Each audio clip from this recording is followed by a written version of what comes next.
क्या आपने कभी ऐसे महल के बारे में सुना है जहां रात होते ही जली हुई लाशों की गंध हवा में फैल जाती है, जहां खाली दीवारें औरतों की चीखों से गूंज उठती हैं और जहां अब भी वो रानी भटकती है जिसने अपने प्यार के लिए सब कुछ कुर्बान कर दिया था। हाँ दोस्तों, मैं बात कर रहा हूँ राजस्थान के चित्तौड़गढ़ किले में बने राणा कुंभा महल की। एक ऐसा महल जो आज भी आत्माओं का बसेरा माना जाता है। बहुत साल पहले यह महल रानी पद्मावती की मुस्कान और राणा रतन सिंह की शान से जगमगाता था। रात के सन्नाटे में जब हवाएं किले की गलियों से गुजरती थीं, तो रतन सिंह और पद्मावती की धीमी धीमी हंसी सुनाई देती थी। दोनों का प्यार इस महल की दीवारों पर जैसे आज भी दर्ज है, लेकिन किस्मत को कुछ और ही मंजूर था।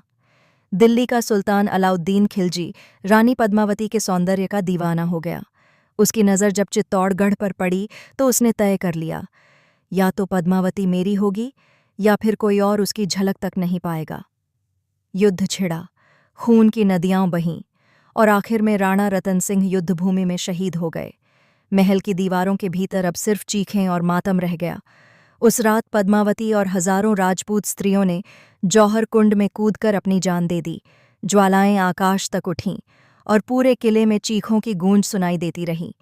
लोग कहते हैं, जब आखिरी बार रानी पद्मावती ने आग में कदम रखा तो उनकी आंखों में आंसू नहीं, बल्कि रतन सिंह के लिए अमर प्रेम चमक रहा था।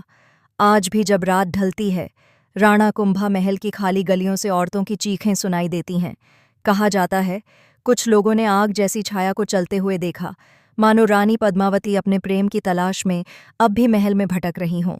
कुछ पर्यटक तो दावा करते हैं कि उन्होंने आधी रात को महल की खिड़की से एक स्त्री को सफ़ेद साड़ी में आग की परछाई के बीच खड़े देखा और फिर अचानक वो गायब हो गई। तो दोस्तों, राणा कुंभा महल आज सिर्फ खंडहर नहीं है। यह एक ऐसा इतिहास है जहां प्यार, बलिदान और दर्द की छाया हमेशा के लिए कैद हो चुकी है। अगली बार जब आप चित्तौड़गढ़ जाएं तो याद रखिएगा, इन वीरान दीवारों के पीछे आज भी वो आत्माएं कैद हैं जो कभी इस महल की रानी थीं।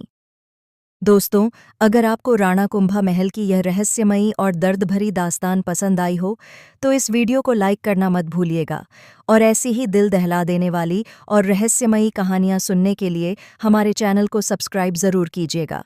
क्योंकि दोस्तों, अगली कहानी और भी ज़्यादा डरावनी और रोमांचक होने वाली है, तो जुड़े रहिए।